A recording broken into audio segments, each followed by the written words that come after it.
ॐ निरञ्जनं नित्यम् अनन्तरूपं भक्तानुकम्पादितविग्रहं वै ईशावतारं परमेशमिड्यं तं रामकृष्णं शिरसा नमः।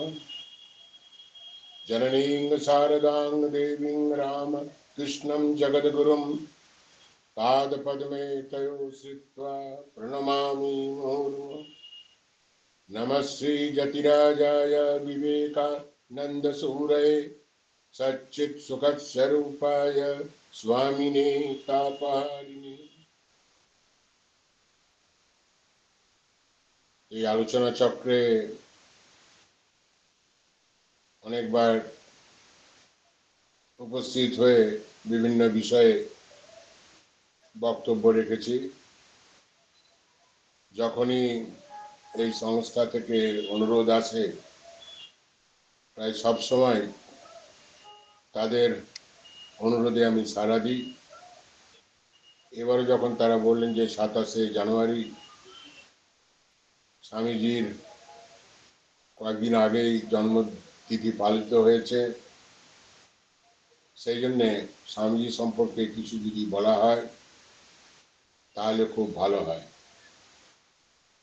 আপনারা সকলে আজকের বিষয়বস্তু বা আজকের বিষয়ে যে আলোচ্য বিষয় আজকের দিনে সেটি হচ্ছে বেদান্ত প্রচারে স্বামী বিবেকানন্দ। স্বামী বিবেকানন্দ খুব স্পষ্টভাবে বলছেন। প্রথমে ইংরেজিতে বলি।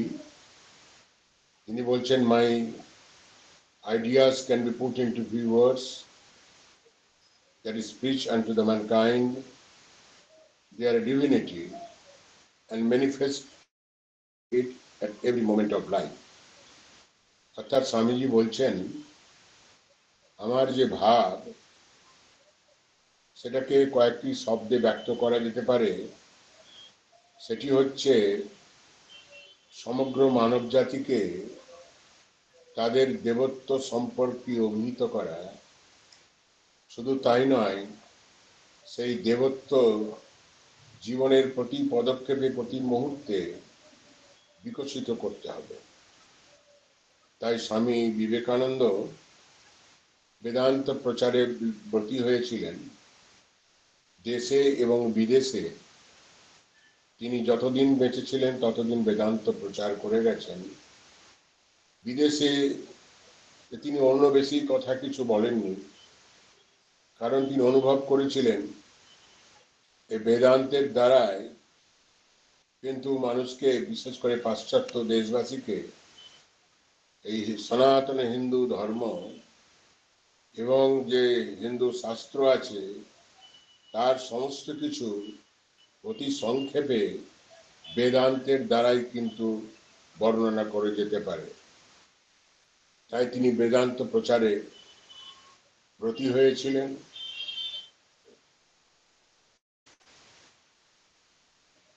বেদান্ত কি বলে সেটি আগে জানতে হবে। খুব সহজ সরল ভাষায় স্বামীজি সেটা ব্যক্ত করছেন যে বেদান্ত হচ্ছে each soul is a potentially divine and goal is to manifest that divinity within.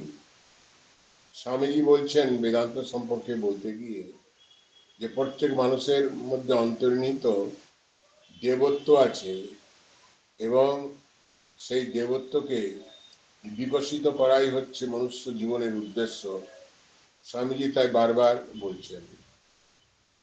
Vedanta বলে যে মানুষের যে আসল বা স্বরূপ, সত্য স্বরূপ, সেটি কিন্তু জানতে হবে। বেদান্ত সে কথাই বারবার জানাচ্ছে। আমরা নিজের অজ্ঞতার জন্য নিজের প্রকৃত স্বরূপকে ভুলে গেছি এবং আমাদের যেটি সকলের ধারণা সেটি হচ্ছে আমরা প্রত্যেকে রক্ত মাংস হাড় বিশিষ্ট একটি জৈব পদার্থ, only the tiny biological entity, এটাই আমরা জানি। তার ঊর্ধ্বে, তার উপরে যে আরেকটি পরিচয় আছে, আরেকটি আইডেন্টিটি বা এন্টিটি আছে, সেটি কিন্তু আমরা প্রায় ভুলে গেছি।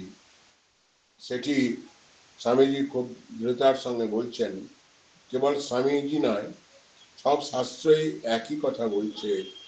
এবং আমাদের আর্য মুনি ঋষিরা তারা বহুদিন ধরে অনুসন্ধান করে, তপস্যা করে এটি বারবার বলে গেছেন, ঘোষণা করে গেছেন যে সিন্নন্ত বিশ্বে অমৃতস্য পুত্রাহ, তা বলছেন যে শিবোহম শিবোহম চিদানন্দ রূপ, এই যে আমাদের প্রকৃত স্বরূপ মানুষের, সেটিকেই বারবার আমাদেরকে বলে দিয়ে গেছেন এবং আমাদেরকে জানিয়ে দিয়েছেন। তবুও আমরা অজ্ঞতার জন্য আমরা জেনেও জানি না, শুনেও যেন শুনতে পাই না, এরকম আমাদের অবস্থা। অজ্ঞতা, যাকে বলে ইগনোরেন্স। আমরা যে অজ্ঞতার কিন্তু পরিভাষা জাগতিক দিক দিয়ে একরকম, আধ্যাত্মিক দিক দিয়ে একরকম। জাগতিক দিক দিয়ে অজ্ঞতা মানে ইগনোরেন্স মানে হচ্ছে যে বেশি লেখাপড়া জানে না, ওই বিষয় বিভিন্ন বিষয়ে যাদের জ্ঞান খুব সীমিত, তারাই বোধহয় অজ্ঞ। কিন্তু বেদান্তের ভাষায়, আধ্যাত্মিক ভাষায় কিন্তু সেই হচ্ছে যে সে অজ্ঞ নয়, সে কিনা তার নিজের স্বরূপকে বুঝতে আরম্ভ করেছে, জানতে আরম্ভ করেছে।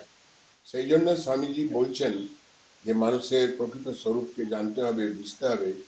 জানলে এবং বুঝলে পরে কিন্তু সেটা কি হয়, জানলে এবং বুঝতে পারলে বা ইন্টেলেকচুয়ালি কমসে কম যদি কেউ কনভিন্স হয়, তাহলে পরে কিন্তু মানুষের জীবনে একটা পরিবর্তন আসে। শ্রীরামকৃষ্ণ বলছেন, যখন আধ্যাত্মিক চেতনার জাগরণ ঘটে কারোর মধ্যে, কোনো ব্যক্তির মধ্যে, স্পিরিচুয়াল ওয়েকনিং, তখন কি হয়, মানুষ বদলে যায়, পাল্টে যায়। মানুষ তখন বুদ্ধ মানব থেকে দেব মানবে পরিণত হয়। শ্রীরামকৃষ্ণের কথা বলেছেন, স্বামীজি একই কথা বলেছেন। এবং আমাদের আর্য মুনি ঋষিরা, বিশেষ করে শঙ্করাচার্য, যিনি বেদান্তের বা অদ্বৈত বেদান্তের যিনি ছিলেন একজন ব্যাখ্যাতা, তিনি বলছেন যে জীব ব্রহ্মৈবা না পরঃ, অর্থাৎ জীব এবং ব্রহ্ম আলাদা নয়, জীব এবং ব্রহ্ম এক। এইটি যদি আমরা হৃদয়ঙ্গম করতে পারি বা চেষ্টা করি, তাহলে দেখব, আমরা বুঝতে পারবো, অনুভব করতে পারবো যে কথা আমাদের আর্য মনীষী এবং স্বামীজি যে কথা বলে গেছেন, যে আমরা অনন্ত শক্তির অধিকারী, অনন্ত শক্তির আমরা অধিকারী। আমরা সসীম নয়, আমরা অসীম। স্বামীজি বলছেন infinite power is lying in you, তোমার মধ্যে সেই অনন্ত শক্তি রয়েছে, যার ফলে তুমি যা ইচ্ছা করো তা তুমি করতে পারো। You can do whatever you like. অর্থাৎ স্বামীজি বলছেন সেই শক্তি সম্পর্কে, অন্তর্নিহিত শক্তি সম্পর্কে তুমি অবহিত হও। তুমি যদি অবহিত হতে পারো, তাহলে তোমার কাছে কোনো কাজই কিন্তু কঠিন হয়ে থাকবে না। তুমি যে কোনো ক্ষেত্রে তুমি সে পারদর্শিতার সঙ্গে, দক্ষতার সঙ্গে তুমি এগিয়ে যেতে পারো। সেই জন্য স্বামীজি বারবার আমাদের প্রত্যেকের মানুষের মধ্যে যে চেতনা রয়েছে, বিশেষ করে যে আধ্যাত্মিক চেতনা, সেই চেতনারই বিকাশের কথা তিনি বারবার বলছেন। এবং আমরা কিন্তু একে অপর থেকে আলাদা নয়। আমরা অজ্ঞতার জন্য ভাবি আমি এবং আরেকজন যেন আলাদা, আলাদা নয়। আমরা কিন্তু, যাকে ইংরেজিতে বলা হয় we are one and the same, আমরা কিন্তু এক। তবু আমরা তারতম্য দেখি, প্রকারভেদ দেখি, হ্যাঁ, ডিফারেন্স দেখি মানুষের মধ্যে।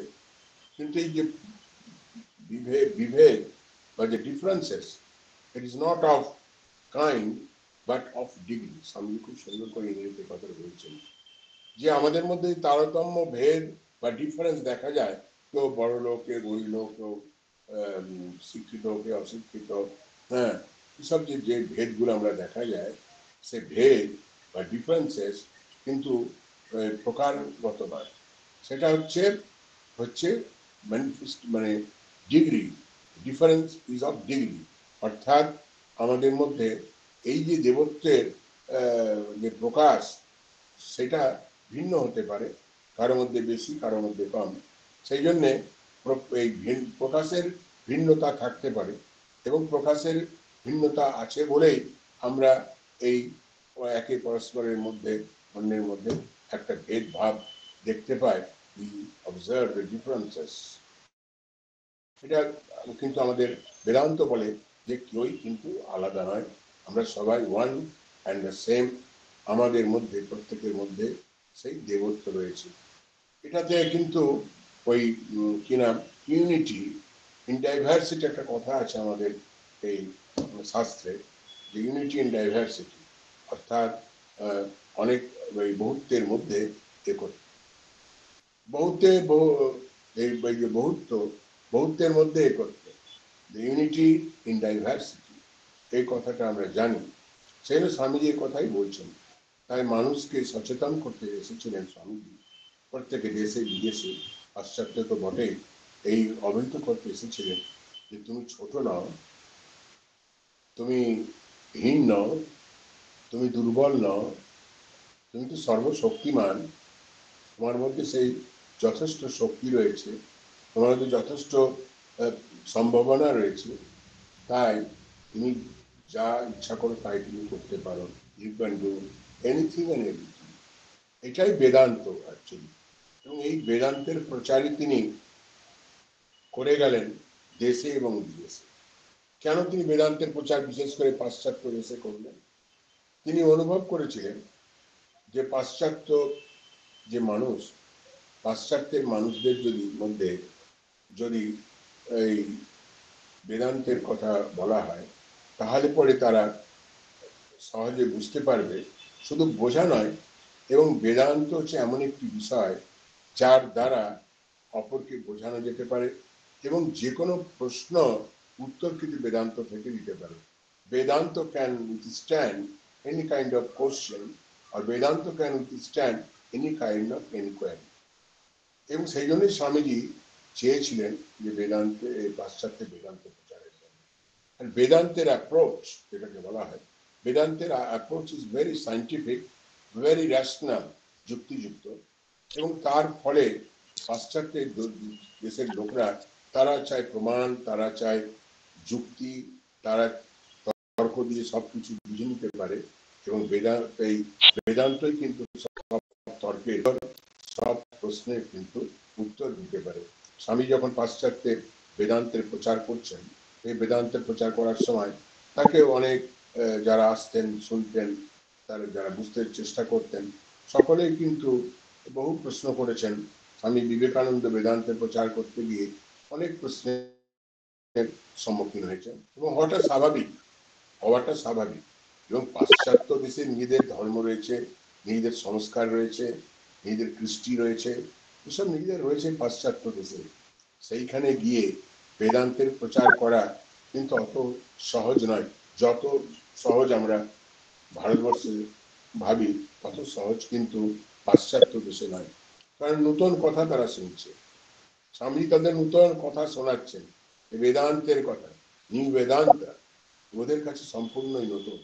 এবং যারা বুঝেছে, যারা অন্ততপক্ষে বুদ্ধির দিক দিয়ে কনভিন্সড হয়েছে, ইন্টেলেকচুয়ালি কনভিন্স হয়েছে, তারা কিন্তু বুঝতে পেরেছে বেদান্তের কি মহিমা, এবং বেদান্তের দ্বারা মানুষের যে মহিমা, সেটা কিন্তু তারা বুঝতে পেরেছে। কারণ বেদান্ত মানুষকে মানে অনেক উচ্চ স্থান দিয়েছে, অনেক উচ্চ স্থান দিয়েছে, এবং মানুষের যে মহিমা, glory, the divinity of human being, এত সম্মান, এত ডিগনিটি, এত মহিমা, the glory of human being, কিন্তু আর কোনো শাস্ত্রে বা কোনো ধর্মে এইভাবে দেওয়া নাই, যতটা কিনা বেদান্তে দেওয়া হয়েছে। তাই স্বামীজি বেদান্তের প্রচারের উপর জোর দিয়েছেন, এবং শুধু তাই বেদান্ত প্রচারের উপর জোর দেয়নি। বেদান্ত প্রচার শঙ্করাচার্য থেকে আরম্ভ করে তার আগেও তার পরেও অনেক প্রচার হয়েছে, যেটি স্বামীজি অনুভব করলেন যে বেদান্ত কেবল এই এত ভালো তত্ত্ব, মহান তত্ত্ব, বেদান্তের মহান তত্ত্ব, যেটা স্বামীজি খুব ভালোভাবে অনুভব করতে পেরেছিলেন, এবং যেটা সত্য, সেটি হচ্ছে যে বেদান্তের এই মহান তত্ত্ব কিন্তু আলোচিত হয়েছে, চর্চিত হয়েছে এই হচ্ছে এই মঠ প্রাঙ্গণে, সন্ন্যাসীদের মঠ প্রাঙ্গণে, নাহলে কোনো জঙ্গলে, নাহলে অরণ্যে, নাহলে গুহায় খুব সীমিতভাবে আলোচনা হয়েছে। এবং আলোচনা হওয়ার ফলে কি হয়েছে, এই যে বেদান্তের মহান তত্ত্বকে কিন্তু ঘরে ঘরে পৌঁছে দেওয়া যায়। শুধু ঘরে ঘরে পৌঁছে দেওয়া নয়, স্বামীজি বলেছেন এই বেদান্তের মহান তত্ত্বকে যদি আমাদের দৈনন্দিন জীবনে প্রয়োগ করা যায়, তাহলে মানুষ উন্নত হতে পারে, সমাজ উন্নত হতে পারে, দেশ উন্নত হতে পারে, এবং দেশ উন্নত হলে সারা বিশ্ব ধীরে ধীরে উন্নত হতে পারে। সেই জন্য স্বামীজি বলছেন, যেটা খুব সুন্দর কথা, স্বামীজির এটা খুব একটা স্পেশালিটি, সেটা হচ্ছে প্র্যাকটিক্যাল বেদান্ত, কর্মে পরিণত বেদান্ত, প্র্যাকটিক্যাল বেদান্ত। অর্থাৎ বেদান্তকে আমরা দৈনন্দিন জীবনে কিভাবে প্রয়োগ করতে পারি, ব্যবহারিক জীবনে কিভাবে প্রয়োগ করতে পারি, এটা স্বামী বিবেকানন্দ খুব জোর দিয়ে গেছেন। এবং প্র্যাকটিক্যাল বেদান্ত যেটি একটা বিরাট উদাহরণ, যেটি শ্রীরামকৃষ্ণ দিয়ে গেলেন, তার পরবর্তীকালে স্বামীজি যার প্রচার প্রসার করলেন। শ্রীরামকৃষ্ণ বলছেন, আপনারা জানেন যে বৈষ্ণব ধর্মের আলোচনা শ্রীরামকৃষ্ণের ঘরে হতো, আর সেদিন বিশেষ করে হয়েছিল যে বৈষ্ণব ধর্মের তিনটি স্তম্ভ আছে, থ্রি পিলার্স অফ বৈষ্ণবিজম। একটা হচ্ছে নামে রুচি, তারপরে হচ্ছে বৈষ্ণব সেবন, তারপরে হচ্ছে জীবে দয়া। যখন শ্রীরামকৃষ্ণ শুনলেন যে জীবে দয়া, শ্রীরামকৃষ্ণ অত্যন্ত বিরক্ত হলেন এবং বললেন যে জীবে দয়া দেখাবার কি, মানুষ কি জীবে দয়া দেখাবে? সামান্য কিটকিটানো মানুষ জীবে দয়া দেখাতে পারে না। দয়া দেখাবেন ঈশ্বর, বলছে যে দয়া দেখাবে ঈশ্বর, ঈশ্বর কিন্তু এটি দয়া দেখাতে পারে। সেই জন্য শ্রীরামকৃষ্ণ খুব সুন্দরভাবে স্পষ্টভাবে বললেন, কি বললেন, যা আপনাদের সকলের জানা, এটা হচ্ছে শিব জ্ঞানে জীব সেবা, serve human being in God, serve God in human being। অর্থাৎ মানুষের মধ্যে দেবত্বকে অনুভব করে, ঈশ্বরকে অনুভব করে তাদের সেবা করা উচিত। এবং যেটা স্বামীজি খুব স্পষ্ট ভাষায় বলে গেলেন, যে service to man is service. এটাই হচ্ছে প্র্যাকটিক্যাল বেদান্ত, আর অন্য কিছু না। আপনারা বিভিন্ন বিভিন্ন সকলে বিভিন্ন ক্ষেত্রে কাজকর্ম করে থাকেন, কেউ হাসপাতালে, কেউ কাছারিতে, কেউ কোর্টে, কেউ কৃষিকার্যে, কেউ অফিসে, বিভিন্ন ক্ষেত্রে বিভিন্ন আমরা কাজ করে থাকি। এবং এই কাজ করাটা কিভাবে করতে গেলে কিন্তু এটা দৈনন্দিন জীবনে একটা প্র্যাকটিক্যাল বেদান্ত হয়ে উঠতে পারে, সেটা হচ্ছে যে আমাদের you have to change the attitude, আমাদের দৃষ্টিকোণে পরিবর্তন করতে হবে, যাতে আজকালের ভাষায় বলে চেঞ্জ দ্য মাইন্ডসেট। ভিন্ন দৃষ্টিভঙ্গি নিয়ে কাজ করতে হবে। ভিন্ন দৃষ্টিভঙ্গি মানে হচ্ছে সেবার দৃষ্টিভঙ্গি যদি করা হয়, তাহলে সেই কাজ কিন্তু সেবাতে পরিণত হয়। এখন বলতে পারি যে one should do work with dedication and devotion, ভক্তি, নিষ্ঠা, শ্রদ্ধা নিয়ে কাজ করলে পরে সেই কাজটা কিন্তু উপাসনায় পরিণত হয়, আরাধনায় পরিণত। স্বামী বিবেকানন্দ বলছেন সেই জন্য এটি হচ্ছে প্র্যাকটিক্যাল বেদান্ত। আমাদের দৈনন্দিন জীবনে আমরা করতে পারি। যেমন উদাহরণস্বরূপ বলা যেতে পারে, প্রত্যেকে কিন্তু হাসপাতালে অনেকেই হাসপাতালে কাজকর্ম করে, আমি নিজেও হাসপাতালে কাজকর্ম করেছি। যখন রুগীরা আমরা সেবা করি, তখন আমরা যদি ভাবি যে না, রুগীরা সাধারণ মানুষ হিসাবে নয়, মানুষকে যদি আমরা নারায়ণ ভাবে আমরা দেখি, তাহলে কিন্তু আমরা সেই প্র্যাকটিক্যাল বেদান্তে বা ব্যবহারিক বেদান্তে প্রয়োগ করতে পারি। যেটা স্বামীজি বলছেন নর নারায়ণ, অর্থাৎ নর যে মানুষ হচ্ছে নারায়ণ। তাই স্বামীজি দেখবেন যে দরিদ্র নারায়ণ, দরিদ্র নন, অর্থাৎ দরিদ্র হোক, যেই হোক না কেন, তিনি হচ্ছেন প্রকৃতপক্ষে নারায়ণ। তাই বলা হয় নরের সেবা মানে হচ্ছে নারায়ণ সেবা, অর্থাৎ নর এবং নারায়ণ ভিন্ন নয়, প্রত্যেকের নরের মধ্যে, মানুষের মধ্যে সেই নারায়ণ রয়েছে। এবং গীতাতেও সে কথা ভগবান কৃষ্ণ নিজে বলছেন যে আমি সকলের হৃদয়ে অধিষ্ঠিত। সেই জন্যে সেই দৃষ্টিতে যদি সেবা করা হয় তাহলে কিন্তু সেটা কিন্তু প্র্যাকটিক্যাল বেদান্তের রূপ নেয়। এবং সেই জন্যই বলছিলাম যে আমাদের দৃষ্টিভঙ্গি চেঞ্জ করতে হবে, দৃষ্টিভঙ্গি চেঞ্জ দ্য মাইন্ডসেট, সেইটা আমাদের কিন্তু করতে হবে। সেইটা যদি আমরা করতে পারি তাহলে পরে কিন্তু আমাদের জীবন কিন্তু উন্নত হবে। এই জন্যই স্বামীজি বেদান্তের প্রচার করেছেন। এবং বেদান্তের প্রচার করলে আরেকটি জিনিস আমরা দেখি যে আমরা মোরালিটির কথা বলি, নৈতিকতার কথা বলি, বিভিন্ন কথা আমরা বলি, আলোচনা করি কিভাবে আমাদের জীবনে, সমাজে নৈতিকতা আনতে পারি, how to bring morality in our day to work, আর আমাদের দৈনন্দিন জীবনে নৈতিকতা কিভাবে আনতে পারি। নৈতিকতাকে যদি প্রতিষ্ঠিত করতে হয় তাহলে কিন্তু বেদান্তের মাধ্যমে করা কিন্তু সহজ। সহজ ইন দ্য সেন্স আমি বলতে চাই যে আমরা সেটা নৈতিকতাকে প্রতিষ্ঠিত করতে পারি। এই জন্যই করতে পারি যে বলা হচ্ছে, স্বামী নিজেই বলছেন এক জায়গায় যে কাউকে অপমানিত করা মানে নিজেকে অপমানিত করা, কাউকে আঘাত দেওয়া, অপরকে আঘাত দেওয়া মানে নিজেকে আঘাত দেওয়া, অপরকে ঠকানো মানে নিজেকে ঠকানো। Cheat others means you are cheating yourself. কেন এটা? এটা এই জন্যেই যে আমি এবং অন্য ভিন্ন নয়, আমি এবং অপরের সকলে কিন্তু এক।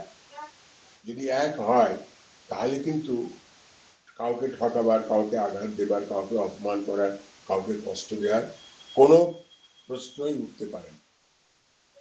কে কাকে ঠকাবে, কে কাকে অপমান করবে, কে কার জিনিস চুরি করবে, কারণ আমরা তো সবাই এক। যদি ভিন্ন হতাম তাহলে ঠিক ছিল। বেদান্তের দৃষ্টিতে আমরা সবাই এক। ওই দৃষ্টিভঙ্গি থেকে আমরা কিন্তু নৈতিকতা প্রতিষ্ঠা করতে পারি, আমরা নৈতিক হতে পারি। সেই জন্য স্বামী বিবেকানন্দ বেদান্ত প্রচারের উপর এত তিনি জোর দিয়েছিলেন। এবং মানুষের মধ্যে যে হীনমন্যতার যে ভাব অনেক সময় দেখা যায়, স্বামীজি যখন সারা দেশ পরিভ্রমণ করছেন পরিব্রাজক হিসাবে, তিনি একটা জিনিস খুব লক্ষ্য করলেন, অনেক কিছুই লক্ষ্য করেছেন, একটা জিনিস খুব ভালোভাবে লক্ষ্য করেছেন, সেটা হচ্ছে মানুষ কিন্তু হীনমন্যতায় ভুগছে।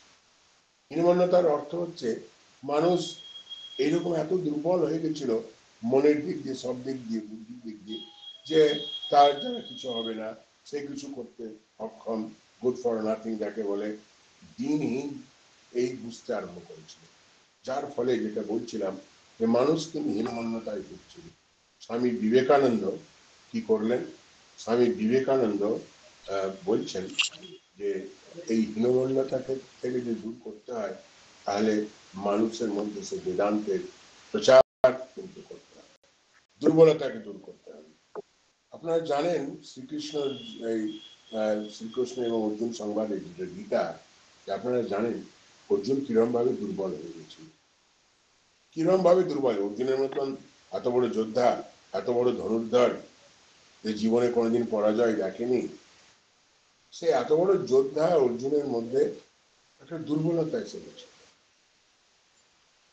এই দুর্বলতায় কিন্তু অর্জুনকে বাধ্য করার চেষ্টা করেছিল যে যুদ্ধক্ষেত্র থেকে চলে যাবার জন্য।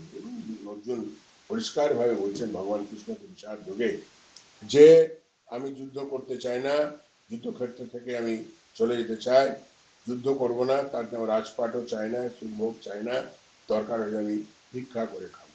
এই অবস্থায় অর্জুন গিয়ে উপস্থিত হয়েছিল। অর্জুনের মতন এত শক্তিশালী মানুষ, এত বড় যোদ্ধা, তার মনে এই দুর্বলতা এসেছিল। এবং এই দুর্বলতাটাকে ভগবান কৃষ্ণ যদিও বহুভাবে, আপনারা জানেন 700 শ্লোক আছে, 18টা অধ্যায় আছে। এত সবকিছুর মধ্যে দিয়ে অর্জুনকে এটাই বুঝিয়েছিলেন যে অর্জুন তুমি হীন নও, তুমি হীন নও, তুমি অযথা ভয় পাচ্ছ, কারণ ভয় পাওয়ার কিছু নেই। কারণ যে তুমি কিন্তু সাধারণ নও, তুমি সসীম নও, তুমি অসীম। ওই যে বললাম একটু আগে, স্বামীজি বলছেন বেদান্তের কথা, যে infinite power is lying in you, you can do anything and everything. You can do anything and everything, Swamiji বলছেন।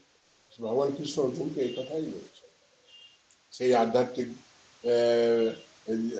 স্ট্যান্ড পয়েন্ট থেকেই হোক, এই কি নাম আমাদের ওয়ার্ল্ড স্ট্যান্ড পয়েন্ট থেকেই হোক, বিভিন্ন দৃষ্টিকোণ থেকে, বিভিন্ন দৃষ্টিভঙ্গি থেকে অর্জুনকে এটাই বোঝাবার চেষ্টা করছেন, কি বলছেন, যে তোমার মধ্যে সেই দেবত্ব রয়েছে, সেই ক্ষমতা রয়েছে, সেই শক্তি রয়েছে, সেই শুভ শক্তি রয়েছে। দেবত্ব মানে কি শুভ শক্তি। আর আরেকটা শক্তি রয়েছে, সেটা হচ্ছে আসরিক শক্তি, ডেমন ফোর্সেস, যেটা আমরা পাই, বিকাত পাই। সেই জন্য অর্জুনকে এইভাবে শ্রীকৃষ্ণ কিরকম উৎসাহিত করছেন, বেদান্তেরই কথাই বলছেন।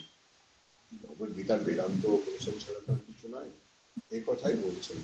সেই জন্যে আমাদের যে মনে দুর্বলতা আছে, হতাশা আছে, নিরাশা আছে, আর ইংরেজির কথায় ফ্রাস্ট্রেশন আছে, এই ফ্রাস্ট্রেশন যে আসে, এবং তাকে দূর করতে হলে কিন্তু আমাদেরকে নিজেদেরকে ওইভাবে চিন্তা করতে হবে যে আমি সব কিছু করতে পারি। এই দৃঢ় প্রত্যয় থাকা উচিত, ডিটারমিনেশন। এবং বেদান্ত এই ডিটারমিনেশনের কথা বলে। সেই জন্য স্বামী বিবেকানন্দ দেখলেন যে শুধু ভারতবর্ষের মানুষকে নয়, সারা বিশ্বের মানুষকে যদি ঠিক ঠিকভাবে জাগ্রত করতে হয়, তাহলে বেদান্ত প্রচারের অত্যন্ত প্রয়োজনীয়। বিশেষ করে আমাদের ভারতবর্ষের মানুষ যখন স্বামীজি পরিব্রাজক জীবন যাপনে দেখছেন, কি দেখছেন, কি খুব দুঃখ পেয়েছিলেন যে সমগ্র ভারতবাসী যেন কুম্ভকর্ণের নিদ্রায় নিদ্রিত। আর একটা বলছেন, কষ্ট পেয়ে, মনে কষ্ট পেয়ে বলছেন যে whole Indian masses are nothing but sleeping leviathan. Leviathan হচ্ছে জলহস্তি, এবং জলহস্তি সব সময় জলের মধ্যে শুয়ে আছে, আলস্য, সবসময় জলের মধ্যে শুয়ে আছে, কখন অনেক খাবার জন্য করে। এই অবস্থা থেকে স্বামীজি খুব ব্যথিত হয়েছিল, খুব ব্যথিত হয়েছিলেন। এবং সেই জন্যে স্বামীজির কণ্ঠে বেদান্তের যে ঘোষণা, সেই ঘোষণা কি, কঠোর উপনিষদের সেই বিখ্যাত শ্লোক, উত্তিষ্ঠতা জাগ্রত প্রাপ্য বরান্বিত, ওঠো, জাগো, ঘুমিয়ে থেকো না, থেমো না, যতক্ষণ না তুমি তোমার সেই লক্ষ্যে পৌঁছাচ্ছ। সেই জন্য স্বামী বিবেকানন্দ এই পাশ্চাত্য দেশ থেকে ফিরে এসে যখন তিনি ইন্ডিয়াতে এলেন, ভারতবর্ষে এলেন, এবং তিনি যে 25-26টি যে বক্তৃতা দিয়েছিলেন, সেটা হচ্ছে লেকচার ফ্রম কলমেট, কেবল উদ্বোধন। লেকচার ফ্রম কলমেট দেখবেন ভারতবর্ষের মানুষকে তিনি জাগিয়ে তুলতে চাইছেন, ভারতবর্ষের মানুষের মধ্যে সেই শক্তি সঞ্চারিত করতে চাইছেন। তিনি তো ভারতবর্ষের মানুষের মধ্যে, ঘুমন্ত মানুষের মধ্যে শক্তি সঞ্চার করার জন্য এসেছিলেন, এবং মানুষকে জাগাবার জন্য এসেছিলেন। নিদ্রা থেকে কি করে মানুষ জেগে উঠতে পারে, বেদান্ত, বেদান্ত পেয়েছেন। সেই জন্যে স্বামীজি বলছেন খুব সুন্দরভাবে, যেটা খুব গল্প হয়তো অনেকেরই জানা, যে কিভাবে আমরা আমাদের নিজের স্বরূপকে ভুলে যেতে বসেছি বা ভুলে গেছি। আপনারা জানেন যে কি নাম, শিপ অ্যান্ড লায়নের কথা, ভেড়া এবং সিংহের কথা একটি গল্প আছে, খুব বিখ্যাত গল্প, ভেরি ইন্সপায়ারিং। সে জানেন, তবুও বলি। সেটি হচ্ছে যে একটা সিংহী, লায়নেস, গর্ভবতী ছিল, এবং সে কতগুলো ভেড়াকে, সে ছড়ছিল ওখানে মাঠে, তাকে তাড়া করতে গেল, চেস করতে গেল, শিকার করতে গেল এবং শিকার করার সময় দৌড়াবার সময় সেই গর্ভবতী সিংহী একটি বাচ্চা প্রসব করে, চাইল্ড লায়ন্স প্রসব করলেন। প্রসব করার পরে দুর্ভাগ্যবশত মারা গেল এবং যে চাইল্ড সিংহ শাবক যাকে বলে, সেই সিংহ শাবকটা কিন্তু ভেড়ার সঙ্গে লালিত পালিত হলো, ধীরে ধীরে বড় হলো। তার যে সিংহের যে ডাক সেও ভুলে গেল, ব্লিটিং লাইক কি বলে, ওই শিপ ভেড়ার মতন ডাকতে আরম্ভ করলো। খাওয়া দাওয়া পর্যন্ত তার নিজের স্বর ভুলে গিয়ে খাওয়া দাওয়া পর্যন্ত এই শিপ সঙ্গে ভেড়ার সঙ্গে সে ঘাস পাতা সমস্ত কিছু খেতে আরম্ভ করলো এবং ধীরে ধীরে বড় হতে লাগলো। সেই যে সিংহ তার নিজের প্রকৃত স্বরূপ কিন্তু সে ভুলে গেছে।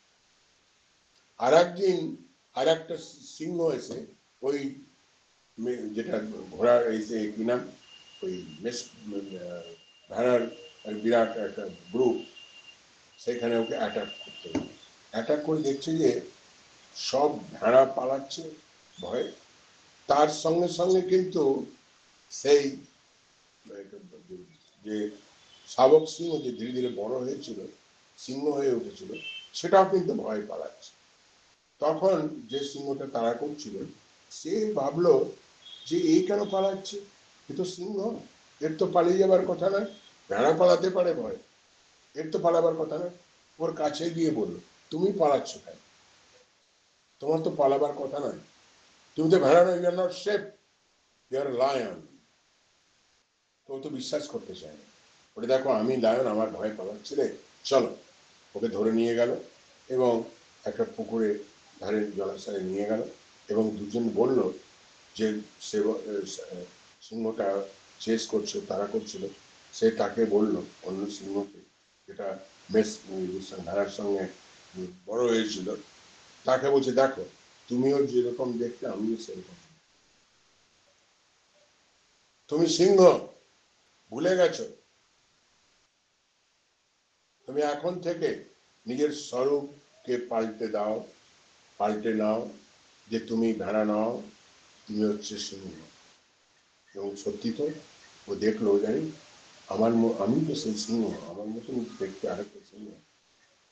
সেই জন্যে আমাদের অবস্থা হয়ে গেছে সেই ভেড়ার মতো, আমরা নিজের স্বরূপ ভুলে গেছি, আমরা সিংহ, we can roar, আমরা সিংহের শক্তি নিয়ে কাজ করতে পারি। সেই জন্য স্বামী বিবেকানন্দ, শ্রীরামকৃষ্ণ, আমাদের আর্য মনীষরা এসেছিলেন আমাদেরকে এই প্রকৃত স্বরূপ কি আমাদের, what is the internal nature of human being, মানুষের কি স্বরূপ, এটাই কিন্তু বুঝিয়ে দিতে এসেছিল। তাই আপনারা জানেন বিখ্যাত ঘটনা এই আধ্যাত্মিক ইতিহাসে, সেটা হচ্ছে 1 জানুয়ারি 1886 খ্রিস্টাব্দ। কিছুদিন আগে আমরা পালন করেছি, কল্পতরু ডে হিসাবে পালন করেছি। শ্রীরামকৃষ্ণ তাই একই কাজ করতে এসেছিল। তিনি আশীর্বাদ করলেন, সেদিন সংক্ষেপে বলছি জানা সকলে, তিনি আশীর্বাদ করলেন, আশীর্বাদ করি তোমাদের চলবেন, আর কিছু নয়, দেবত্বের বিকাশ। শ্রীরামকৃষ্ণ আশীর্বাদ করলেন, বি লুমিন, তোমাদের সকলের চৈতন্য হোক।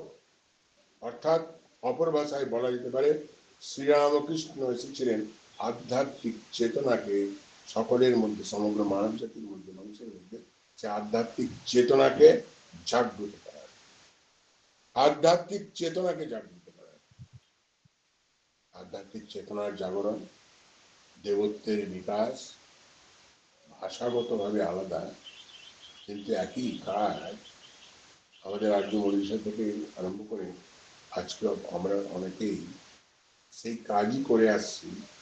অর্থাৎ এই বেদান্তের প্রচার, আমরা বলি রামকৃষ্ণ বিবেকানন্দ ভাব প্রচার পরিষদ আছে, বিভিন্ন জায়গায় আশ্রম আছে, সেটি প্রচারিত হচ্ছে। মূলত শ্রীরামকৃষ্ণের ভাব এবং স্বামী বিবেকানন্দের ভাব, যে ভাবের কথা, ভাব প্রচার যেটা বলা হচ্ছে, মূলত হচ্ছে কিন্তু rooted in Vedanta, rooted in Vedanta. ভাব। সেই জন্যে স্বামীজি বেদান্তের প্রচার করে গেছেন, যাতে আমরা আমাদের স্বরূপকে বুঝতে পারি। স্বরূপকে বুঝতে পারা মানে আমরা যে মধ্যে ক্ষমতা আছে, শক্তি আছে, সামর্থ্য আছে, সম্ভাবনা আছে, এটা যাতে আমরা অবহিত হই, তাহলে দেখবেন যে নিজেদেরও উন্নতি হবে, সব দিক দিয়ে উন্নতি হবে, জাগতিক দিক দিয়ে, আধ্যাত্মিক দিক দিয়ে। এবং যখন মানুষ উন্নত হয় তখন সমাজ উন্নত হয়, সমাজ উন্নত হয়ে এলে দেশ উন্নত হবে এবং সারা বিশ্ব উন্নত হবে। এটা স্বামীজির স্বপ্ন ছিল, সেটা স্বামীজির স্বপ্ন ছিল। স্বামীজি বলেছিলেন যে ভারত আবার বিশ্বগুরু হবে, ভারত আবার জগৎ সভায় শ্রেষ্ঠ আসন হবে। কবির কথা, স্বামীজির একই কথা, একই ভাবনা, কিভাবে আবার কিভাবে এই ভারতবর্ষ বিশ্বগুরু হবে, সবাইকে রাস্তা দেখাবে, পথ দেখাবে সর্বক্ষেত্রে। এই তো বেদান্তের বাণী।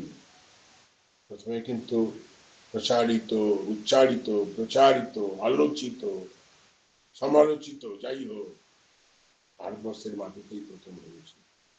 তো ভারতবর্ষের মাটি থেকে ধীরে ধীরে আমাদের আর্য মনীষীরা হোক, বিশেষ করে ঊনবিংশ শতাব্দীতে স্বামী বিবেকানন্দ পাশ্চাত্যে গিয়ে বেদান্তরী প্রচার করুন। নমস্কার, ধন্যবাদ। মহারাজ প্রণাম। মহারাজ প্রণাম। নমস্কার। আমি বম্বে থেকে বলছি, নবী মুম্বাই থেকে।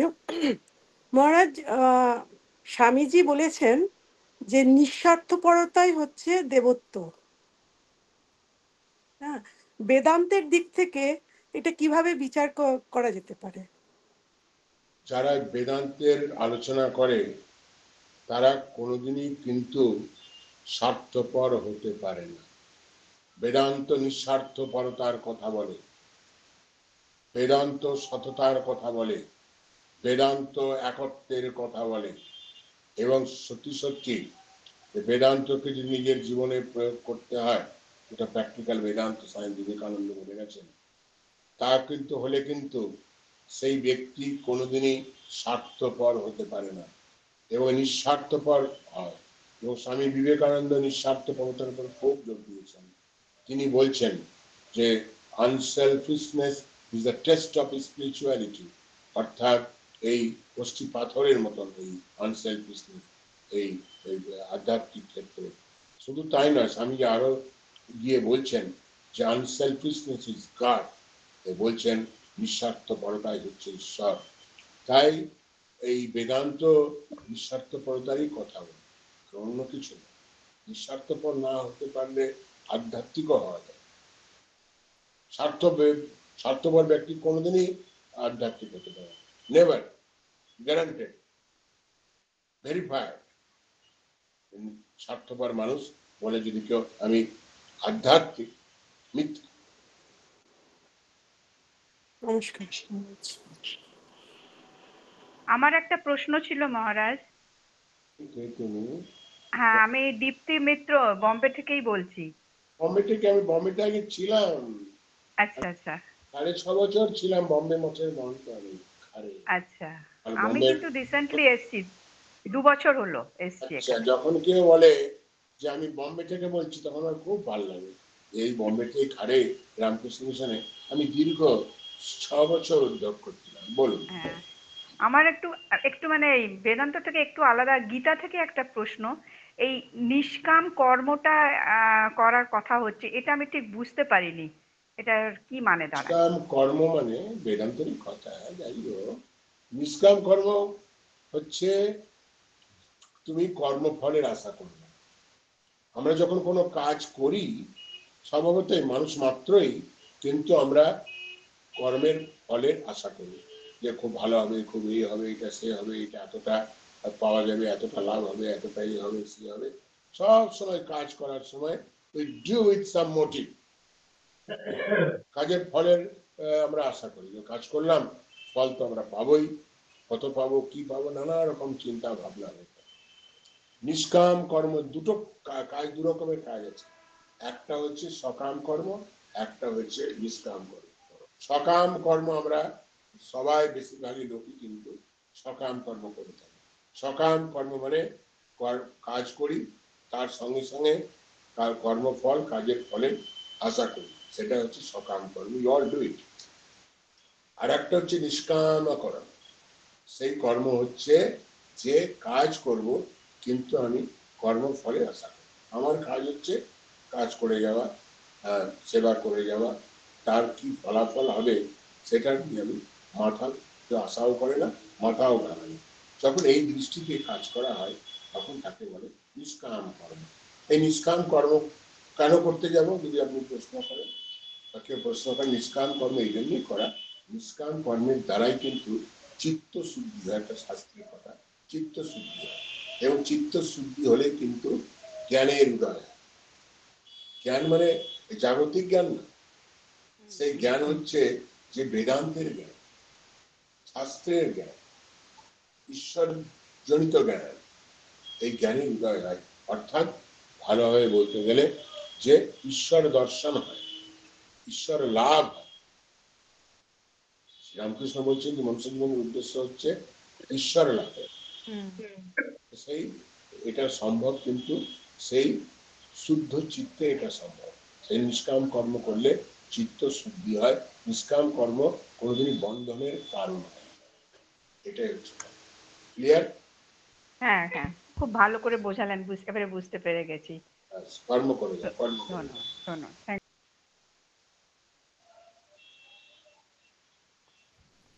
আমাদের দেবত্ব সমাবেশ এবার সমাপ্তির দিকে। সমাপ্তি সঙ্গীত নিবেদন করবেন ভাস্বতী ভট্টাচার্য দিদি।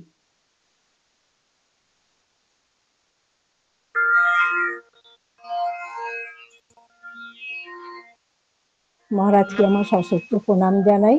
শিবস্বরূপ স্বামীজির শ্রদ্ধা নিবেদন করে আমি একটি সঙ্গীত নিবেদন করছি।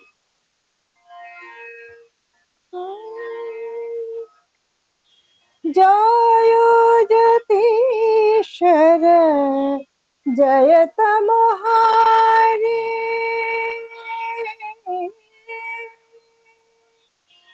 জয় যতীশ্বর জয়ত মহারি, জয় শিব শম্ভো নর রূপধারি, जय शिव शंभो नर रूपधारी, जय यतीश्वर जयत मुहारी।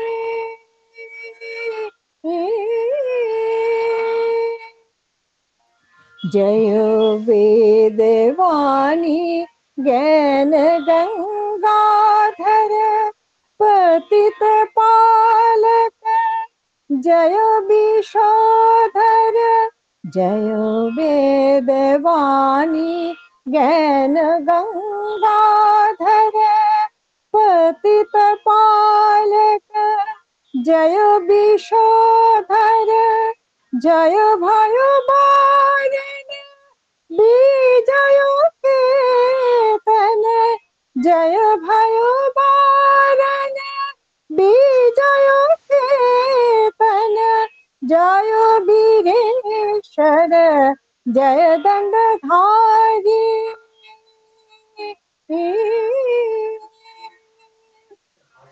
जय जतीश्वर जयत मुहारी, जय जतीश्वर जयत मुहारी।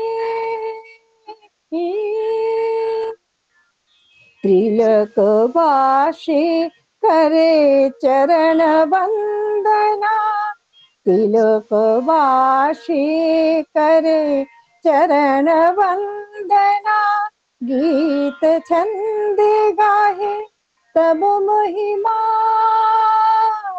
तब महिमा, तब महिमा, गीत छंद गाहे तब महिमा। जय भूभार हारण विमोचन, भूभार हारण विमोहनाशन नमो महेश्वर नरलकचारी नमो महेश्वर नरलकचारी जय यतीश्वर जय तमोहारी जय शिव शंभो नर रूपधारी जय शिव शंभो नर रूपधारी जय योगीश्वर जय तमोहारी जय योगीश्वर जय तमोहारी जय यतीश्वर जय तमोहारी। जय ठाकुर, जय মা, জয় শ্যাম। প্রণাম সকল ভক্তদের। মহারাজ আমার বিশেষ প্রণাম নেবেন।